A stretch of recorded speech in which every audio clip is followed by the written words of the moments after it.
Eto na ang mabilisang balita. Sa Quezon City, arestado ang dalawang suspect sa pang-hold up sa bahagi ng Katipunan Avenue. Natukoy ang mga suspect na sina Alvin Palunpon at Lawrence Mamaradlo. Base sa investigasyon, naglalakad noon ang biktima ng hold-upin ng mga suspect. Aminado ang dalawa sa krimen. Nagawa raw nila yon sa tindi ng pangangailangan. Nabawi sa kanila ang mga ninakaw na gamit at isang balisong.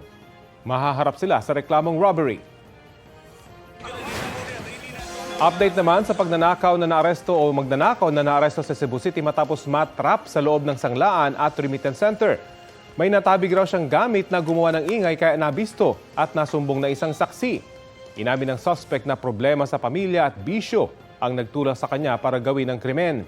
Narecover sa kanya ang mahigit 5,000 piso at baril mula sa remittance center at ang napulot niya umanong granada. Hindi naman nagbigay ng pahayag ang namamahala sa nasabing remittance center.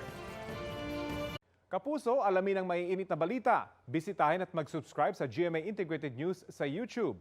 Sa mga kapuso abroad, samahan nyo kami sa GMA Pinoy TV at sa www.gmanews.tv.